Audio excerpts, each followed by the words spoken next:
Now to a road trip with a difference. University students from around the globe are attempting to race vehicles they've designed and built themselves across some of Australia's most remote terrain. But there's a catch. It's called the World Solar Challenge. So all the cars are powered almost entirely by the sun. Well, teams face an almost 3,000-kilometer journey from Darwin in the Northern Territory to Adelaide in South Australia. They'll be passing through towns including Tennant Creek, Alice Springs, and Coober Pedy. Well, most of the race is driven on just one road, the Stewart Highway. And it all kicked off on Sunday with the first teams expected to cross the line on Thursday this week. And joining us now is Janza van Ham, a member of Belgium's Agoria solar team. She joins us now en route south of Darwin. Janza, thank you so much for joining us. It's a very hot day. I can see a lot of solar cars behind you. You are in a remote area. Tell us about your solar vehicle, the Blue Point. What makes this special? Hi. We've built the Blue Point. So we're a team of engineering students. We've built a solar car. And our solar car is extra special because it's so small. It's very small and light. And cars.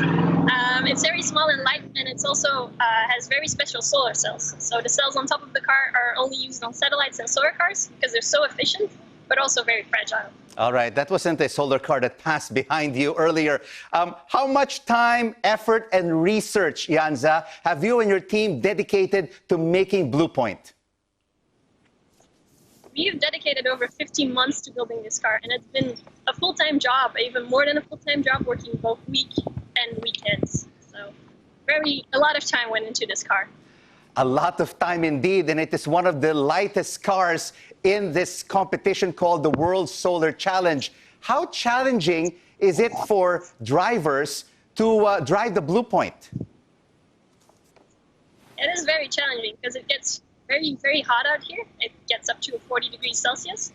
And we don't have air conditioning put into the car because that drains energy. So our car drivers are basically in a confined space, 40 degrees Celsius. It can run up to 50 degrees Celsius in there. And it's very, very tiring for them as drivers. Wow.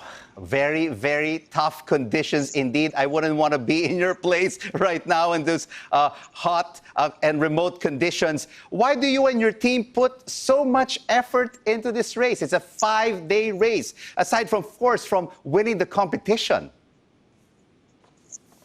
Well, it is a beautiful, beautiful race because you're promoting green energy. You're working on a technology that will have so much of an impact on the future.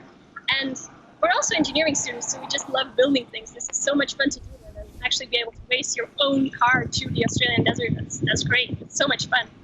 As you mentioned, you are engineering students that make up this team. What kind of parts basically make up Blue Point? What kind of parts? Could you repeat the question? What kind of parts and materials do you need to make this Blue Point solar car? So you need a solar panel. So we use multi-junction solar cells, which are made of very special materials.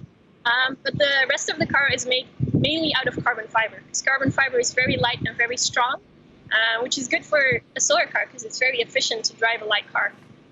The future of cars. Thank you so much for joining us. Janza van Ham, a member of the Agoria solar team from Belgium. Thank you so much for joining us, and good luck with the World Solar Challenge race.